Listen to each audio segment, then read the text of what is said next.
Le sujet de cet essai n'est pas ce qu'on appelle le libre arbitre, doctrine opposée à tort à la prétendue nécessité philosophique, mais la liberté sociale ou civile, la nature et les limites du pouvoir que la société peut légitimement exercer sur l'individu.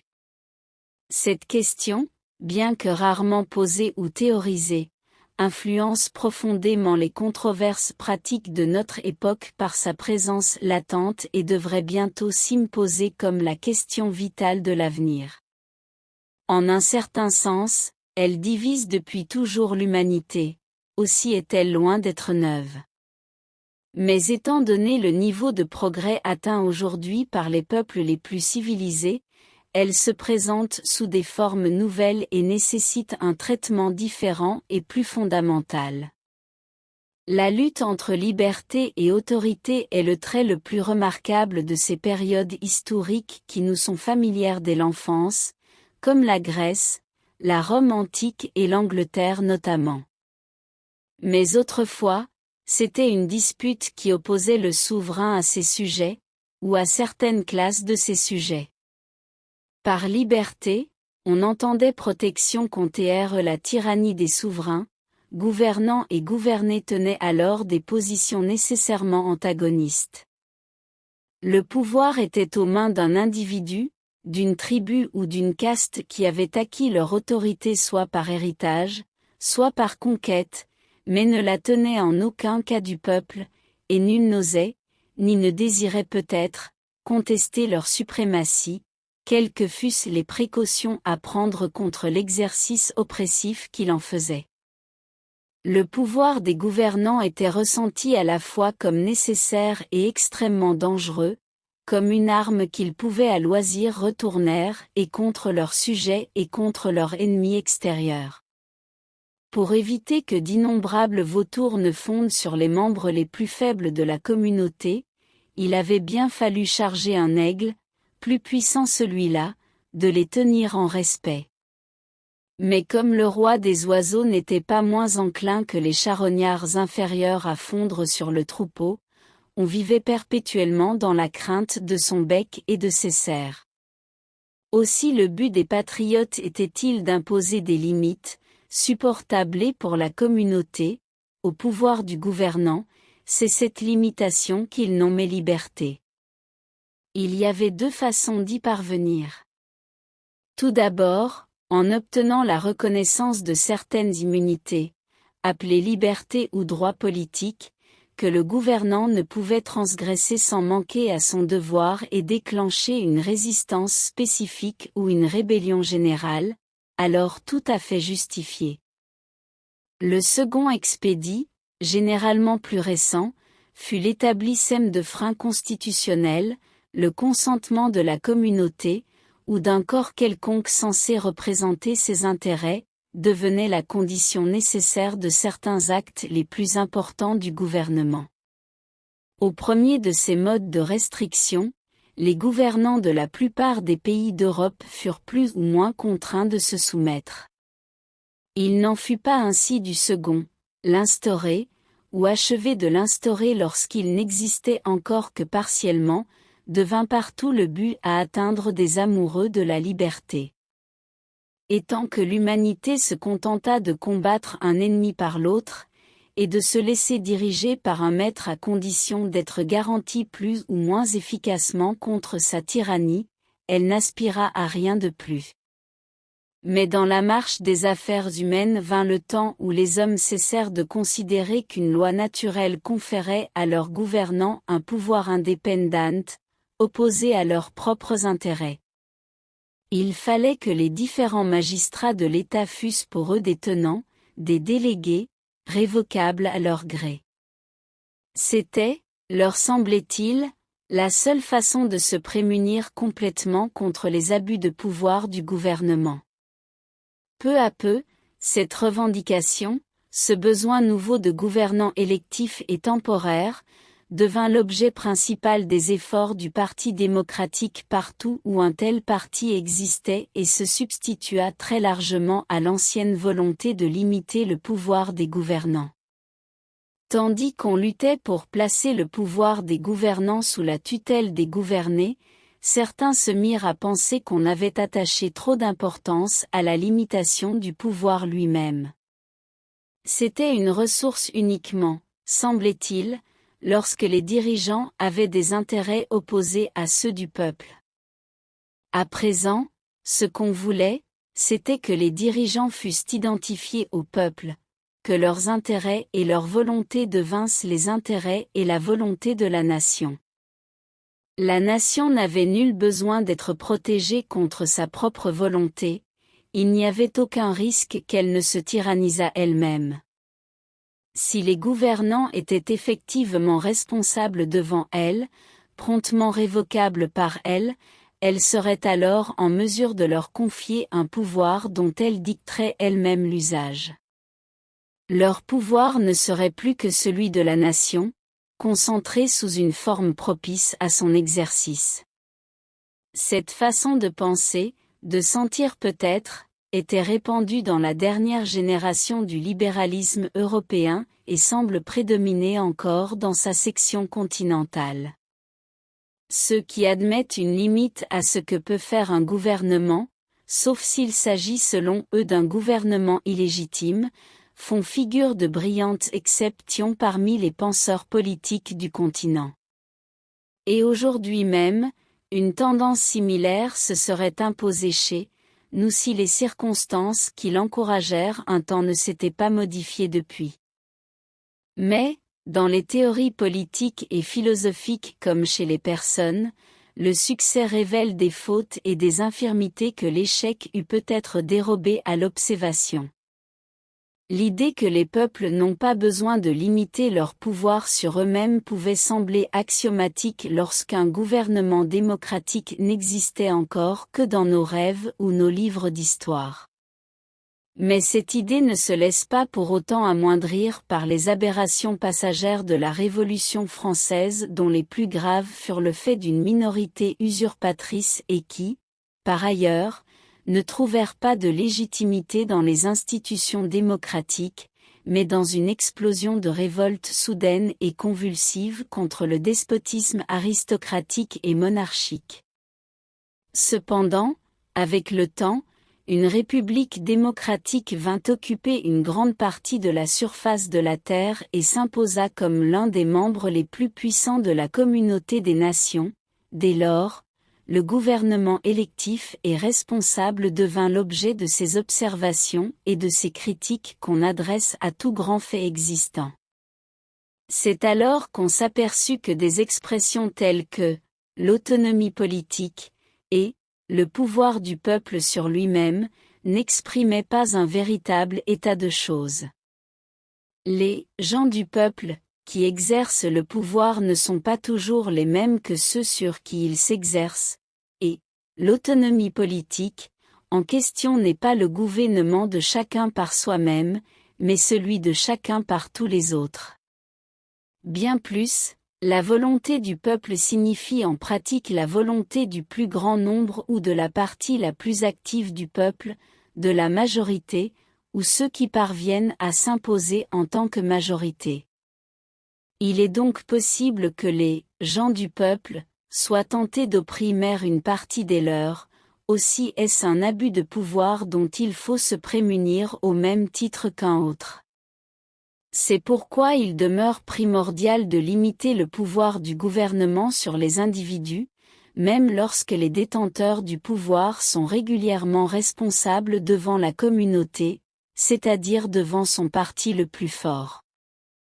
Si cette conception est devenue réalité, c'est qu'elle s'est imposée d'elle-même tant à l'intelligence des penseurs qu'aux inclinations de ces classes importantes de la société européenne qui, à tort ou à raison, voient en la démocratie une menace pour leurs intérêts.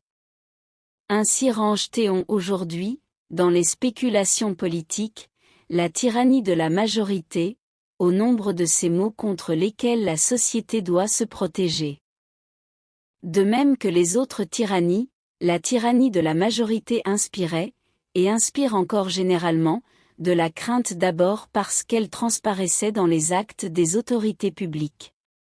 Mais les gens réfléchis s'aperçurent que, lorsque la société devient le tyran, lorsque la masse en vient à opprimer l'individu, ses moyens de tyranniser ne se limitent pas aux actes qu'elle impose à ses fonctionnaires politiques.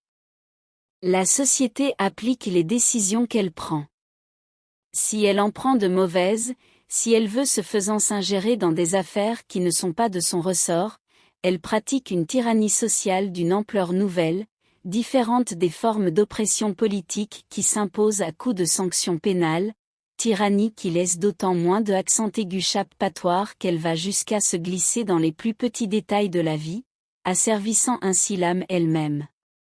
Se protéger contre la tyrannie du magistrat ne suffit donc pas. Il faut aussi se protéger contre la tyrannie de l'opinion et du sentiment dominant, contre la tendance de la société à imposer, par d'autres moyens que les sanctions pénales, ses propres idées et ses propres pratiques comme règles de conduite à ceux qui ne seraient pas de son avis.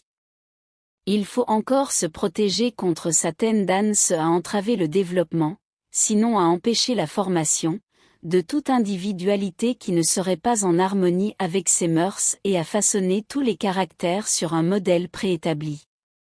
Il existe une limite à l'ingérence légitime de l'opinion collective dans l'indépendance individuelle, trouver cette limite, et la défendre contre tout empiétement éventuel, est tout aussi indispensable à la bonne marche des affaires humaines que se protéger contre le despotisme politique.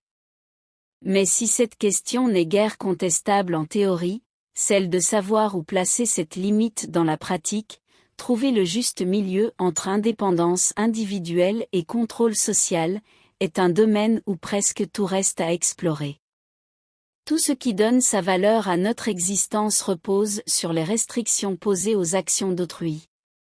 Il est donc nécessaire d'imposer certaines règles de conduite, par la loi d'abord, puis, pour les nombreuses questions qui ne sont pas de son ressort, par l'opinion. Ce que doivent être ces règles est le problème majeur des sociétés humaines. C'est un problème qui n'a pas encore trouvé de solution véritable. Il n'y a pas deux époques, voire deux pays, qui l'aient tranché de la même façon, et la solution adoptée par une époque ou un pays donné a toujours été une source d'étonnement pour les autres.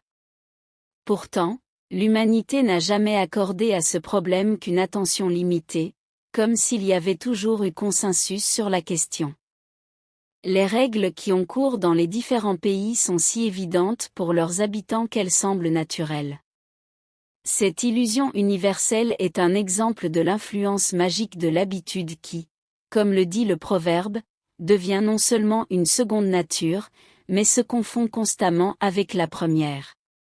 La coutume, qui neutralise toute critique éventuelle des règles de conduite que l'humanité s'impose à elle-même, est une arme d'autant plus efficace que nul n'éprouve généralement le besoin de la remettre en question, que ce soit collectivement ou individuellement.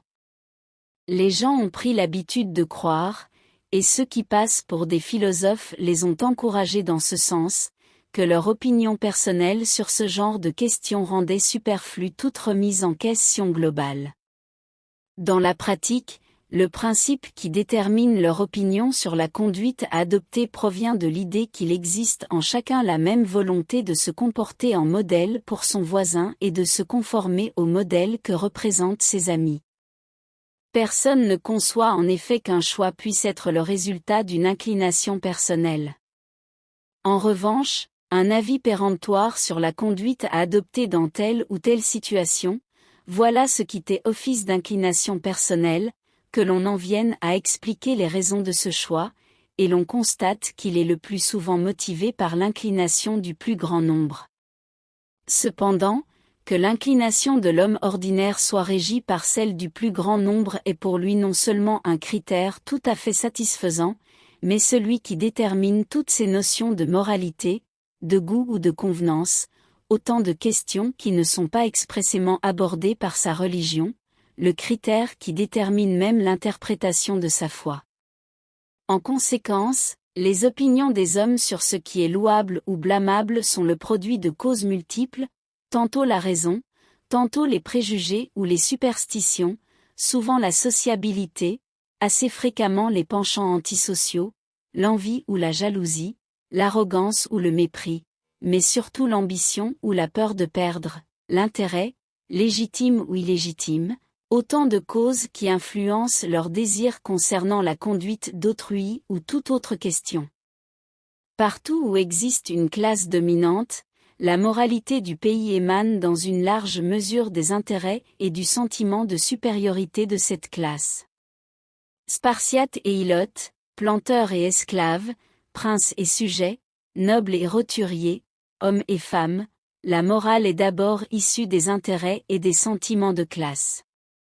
Et les sentiments ainsi engendrés agissent à leur tour sur les conceptions morales de la classe dominante dans les relations entre ses membres. En revanche, lorsqu'une classe autrefois dominante perd son influence, ou lorsque cette position dominante devient impopulaire, la morale qui prévaut porte fréquemment l'empreinte d'une vive aversion de toute supériorité. L'autre grand principe, imposé par la loi ou l'opinion, qui détermine les règles de conduite en matière d'intolérance et de tolérance est la servilité de l'humanité envers les préférences et aversions supposées de ses maîtres temporels, c'est-à-dire de ses dieux.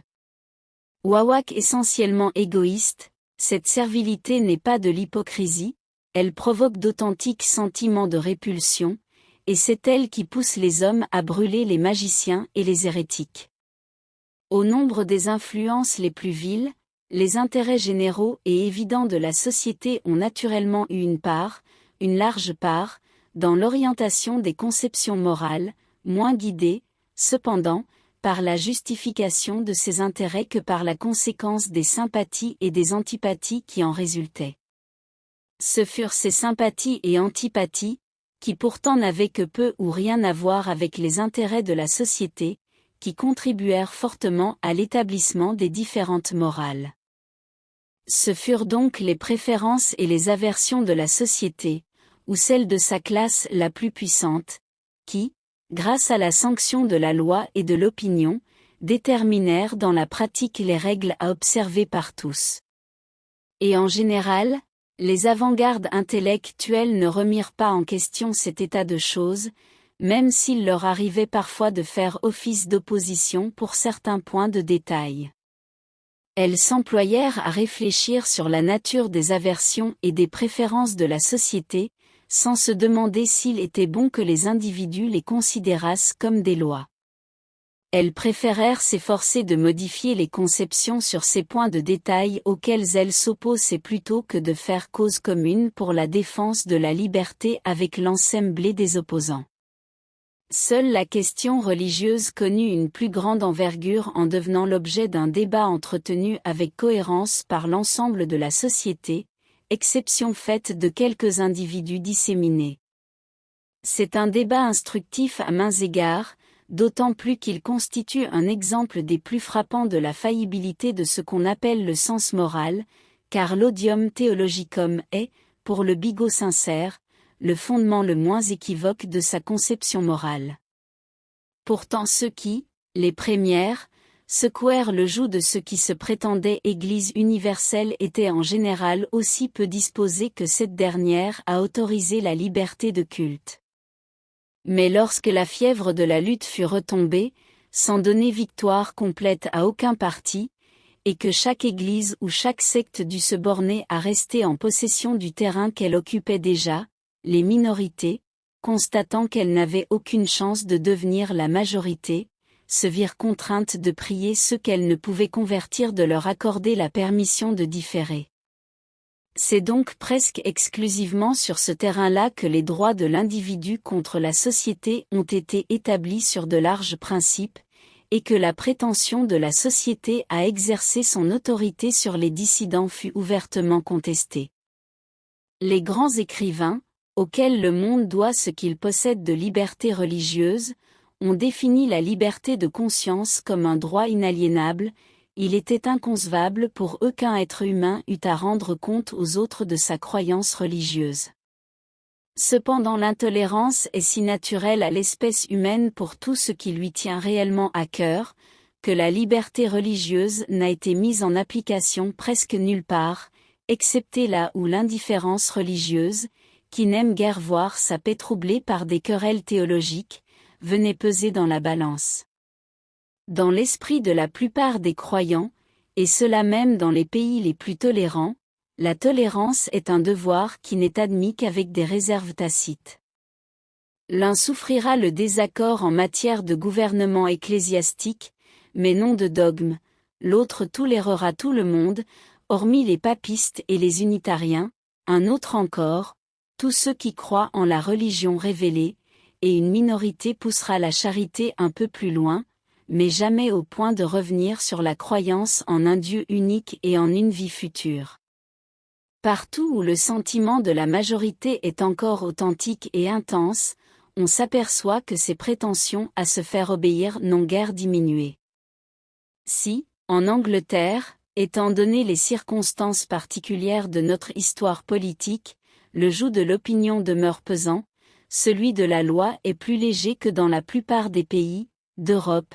On est très jaloux de préserver la vie privée face à l'interférence directe du pouvoir législatif ou exécutif, et cela non pas tant par souci de l'indépendance de l'individu que par habitude. L'habitude toujours persistante de considérer le gouvernement comme un intérêt opposé à celui du public. La majorité n'a pas encore compris que le pouvoir du gouvernement est son propre pouvoir, ni que les opinions du gouvernement sont les siennes propres.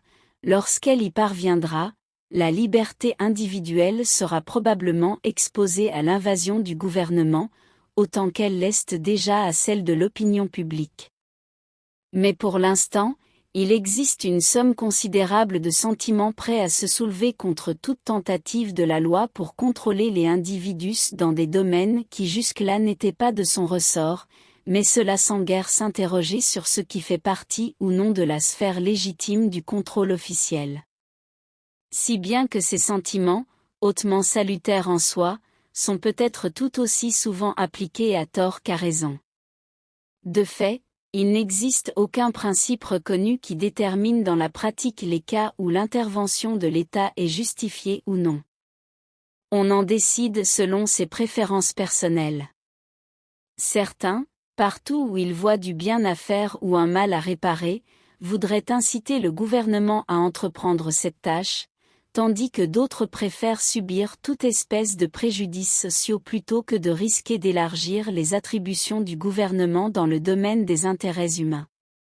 Dès que surgit un problème particulier, les hommes se rangent d'un côté ou de l'autre suivant l'orientation générale de leurs sentiments, suivant le degré d'intérêt qu'il accorde à la chose en question qu'on propose d'ajouter à la compétence du gouvernement, ou encore suivant leur certitude que le gouvernement agit toujours, ou jamais, comme il le souhaite.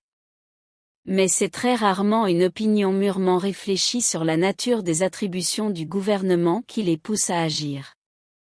Le résultat de cette absence de règles ou de principes, me semble-t-il, est qu'aujourd'hui un parti a aussi souvent tort que l'autre, l'intervention du gouvernement est aussi souvent invoquée à tort que condamnée à tort.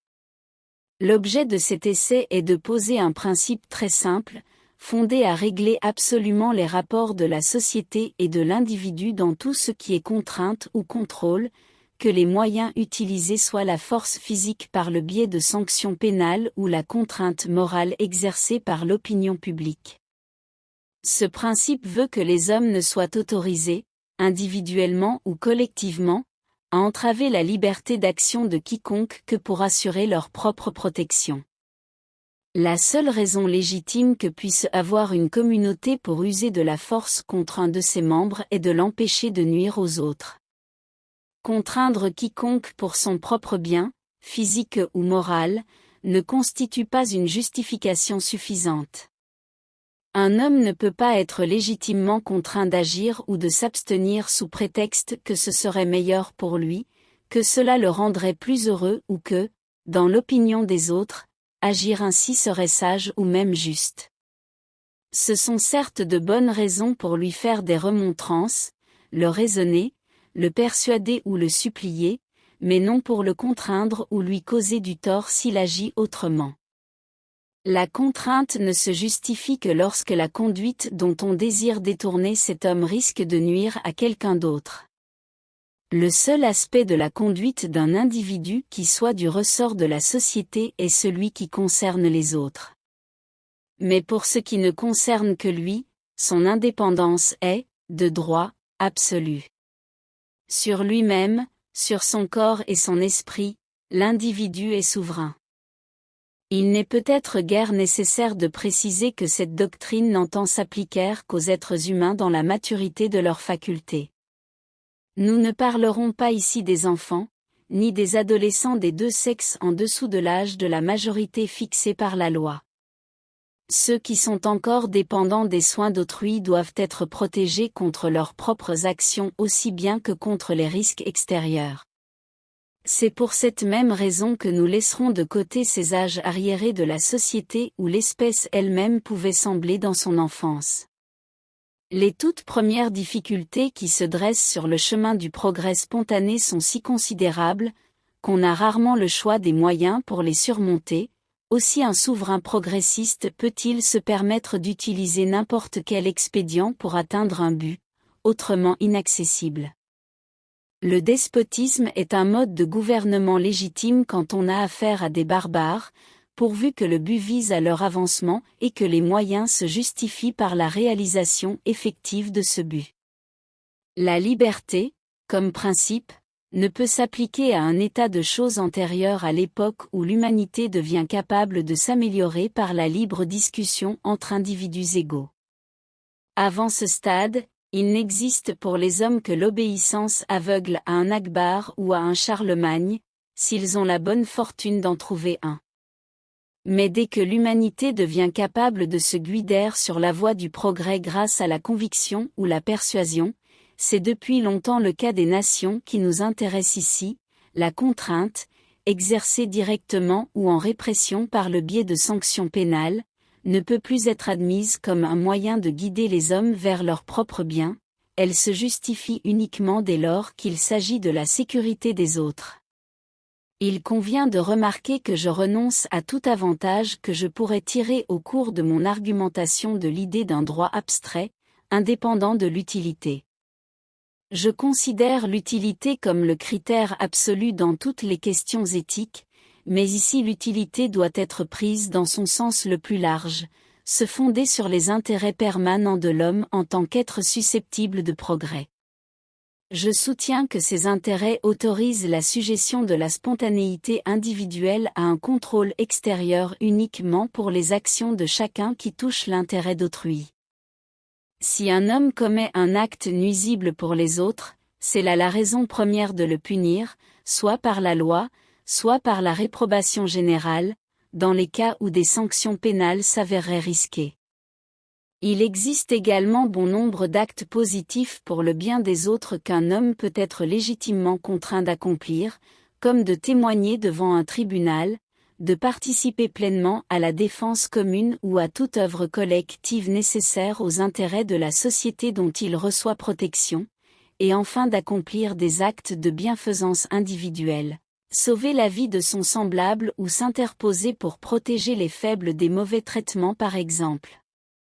Un homme peut en effet être rendu responsable devant la société s'il a manqué d'accomplir de tels actes lorsque tel était son devoir.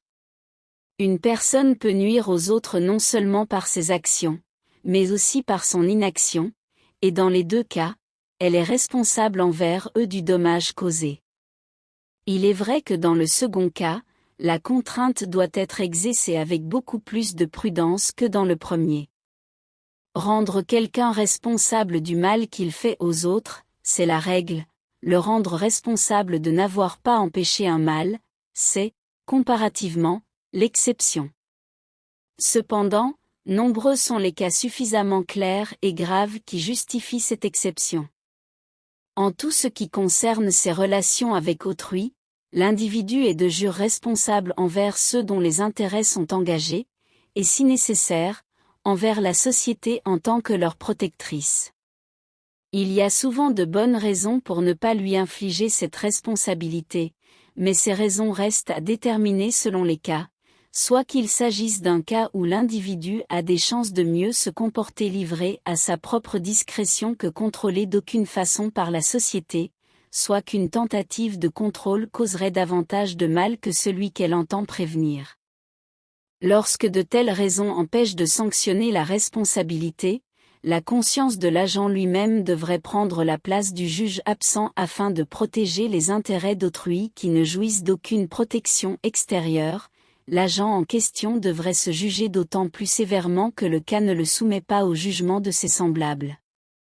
Mais il y a une sphère d'action dans laquelle la société, en tant que distincte de l'individu, n'a tout au plus qu'un intérêt indirect, à savoir cette partie de la conduite d'une personne qui n'affecte qu'elle-même ou qui, si elle en affecte d'autres, c'est alors qu'ils y ont consenti et participé librement, volontairement et en toute connaissance de cause. Quand je dis « elle-même », j'entends ce qui la touche directement et prioritairement, car tout ce qui affecte une personne peut en affecter d'autres par son intermédiaire, et l'objection qui se fonde sur cette éventualité fera l'objet de nos réflexions ultérieures. Voilà donc la région propre de la liberté humaine. Elle comprend d'abord le domaine intime de la conscience qui nécessitait la liberté de conscience au sens le plus large, liberté de penser et de sentir, liberté absolue d'opinion et de sentiment sur tous les sujets, pratiques ou spéculatifs, scientifiques, moraux ou théologiques. La liberté d'exprimer et de publier des opinions peut sembler soumise à un principe différent, puisqu'elle appartient à cette partie de conduite de l'individu qui concerne autrui, mais comme elle est presque aussi importante que la liberté de penser elle-même, et qu'elle repose dans une large mesure sur les mêmes raisons, ces deux libertés sont pratiquement indissociables. C'est par ailleurs un principe qui requiert la liberté des goûts et des occupations, la liberté de tracer le plan de notre vie suivant notre caractère, d'agir à notre guise et risquer toutes les conséquences qui en résulteront, et cela sans en être empêché par nos semblables tant que nous ne leur nuisons pas, même s'ils trouvaient notre conduite insensée, perverse ou mauvaise. En dernier lieu, c'est de cette liberté propre à chaque individu que résulte, dans les mêmes limites, la liberté d'association entre individus, la liberté de s'unir dans n'importe quel but, à condition qu'il soit inoffensif pour autrui, que les associés soient majeurs et qu'il n'y ait eu dans leur enrôlement ni contrainte ni tromperie. Une société quelle que soit la forme de son gouvernement n'est pas libre, à moins de respecter globalement ses libertés, et aucune n'est complètement libre si elles n'y sont pas absolues et sans réserve. La seule liberté digne de ce nom est de travailler à notre propre avancement à notre gré, aussi longtemps que nous ne cherchons pas à priver les autres du leur ou à entraver leurs efforts pour l'obtenir. Chacun est le gardien naturel de sa propre santé aussi bien physique que mentale et spirituelle. L'humanité gagnera davantage à laisser chaque homme vivre comme bon lui semble qu'à le contraindre à vivre comme bon semble aux autres. Quoique cette doctrine soit loin d'être neuve et que pour certains elle puisse avoir l'air d'un truisme, il n'y en a pas de plus directement opposé à l'opinion et à la pratique existante. La société s'est tout autant appliquée, selon ses lumières, à forcer ses membres à se conformer à ces notions de perfection personnelle qu'à ces notions de perfection sociale. Les anciennes républiques s'arrogeaient le droit, et les philosophes de l'Antiquité les y encourageaient, de soumettre tous les aspects de la vie privée aux règles de l'autorité publique, sous prétexte que l'État prenait grand intérêt à la discipline physique et morale de ses citoyens. Cette manière de penser pouvait être envisagée dans de petites républiques entourées d'ennemis puissants et constamment à la merci d'une attaque extérieure ou de troubles intérieurs. Le moindre relâchement de leur vigilance et de leur maîtrise de soi leur eût été facilement fatal, de sorte qu'elles ne pouvaient se permettre d'attendre les effets salutaires et permanents de la liberté. Dans le monde moderne, la dimension des communautés politiques, et surtout la séparation des autorités spirituelles et temporelles, qui a placé la direction des consciences dans d'autres mains que celles qui contrôlaient ces affaires temporelles, empêcha une telle interférence de la loi dans les détails de la vie privée. Du même coup, c'est avec davantage de rigueur qu'on a utilisé les armes de la répression contre toute divergence par rapport à la morale régnante dans la vie privée, car la religion, le constituant le plus puissant du sentiment moral, a presque de tout temps été gouvernée, soit par l'ambition d'une hiérarchie aspirant à contrôler tous les aspects de la conduite humaine, soit par l'esprit du puritanisme. Et certains de ces réformateurs modernes qui se sont le plus violemment opposés aux religions du passé n'ont en aucune façon contesté aux églises et aux sectes le droit de domination spirituelle qu'elles affirmaient, M. Comte, en particulier, dont le système social, tel qu'il l'expose dans son système de politique positive, vise à établir, plutôt, il est vrai, par des moyens moraux que légaux, un despotisme de la société sur l'individu qui dépasse tout ce qu'on put imaginer les plus rigides. Partisans de la discipline parmi les philosophes de l'Antiquité. Hormis ce type de doctrine propre à un penseur particulier, il y a aussi dans le monde une forte et croissante tendance à étendre indûment le pouvoir de la société sur l'individu, et cela autant par la force de l'opinion que par celle de la législation. Or, comme tous les changements qui surviennent dans le monde ont généralement pour effet de renforcer la société au détriment de l'individu, cet empiètement n'est pas de ces maux qui tendent à disparaître, mais de ceux qui au contraire vont en s'amplifiant. La disposition des hommes, tant dirigeants que concitoyens, à imposer aux autres leurs propres opinions et préférences comme règle de conduite est fortement soutenue par des sentiments, les meilleurs comme les pires, inhérents à la nature humaine, au point que seul un affaiblissement de son pouvoir pourrait la contenir. Mais puisque ce pouvoir ne va pas déclinant mais croissant, il faut donc, dans la situation actuelle du monde, à moins qu'un mur de conviction morale ne vienne se dresser contre le mal, se résigner à le voir augmenter. Pour les besoins de l'argument, au lieu d'aborder sur le champ la thèse générale, nous nous limiterons en premier lieu à une seule de ces branches, sur laquelle les opinions courantes s'accordent à reconnaître, sinon entièrement, du moins jusqu'à un certain point, le principe exposé ici. Cette branche a trait à la liberté de penser, laquelle est indissociablement liée à la liberté de parler et d'écrire. Bien que ces libertés constituent dans une large mesure la morale politique de tous les pays qui professent la tolérance religieuse et les libres institutions, leurs fondements tant philosophiques que pratiques ne sont peut-être pas, contrairement à ce qu'on pourrait croire, aussi familiers au public, voire parfaitement évalués par les chefs de file de l'opinion. Compris dans leur ensemble, ces fondements deviennent plus largement applicables que lorsqu'ils sont morcelés, et un examen approfondi de cet aspect du problème sera la meilleure introduction au reste. C'est pourquoi ceux qui ne trouveront rien de nouveau dans ce que je vais dire voudront bien, je l'espère, m'excuser si je m'aventure à discuter une fois de plus un sujet si souvent débattu depuis maintenant 3 siècles.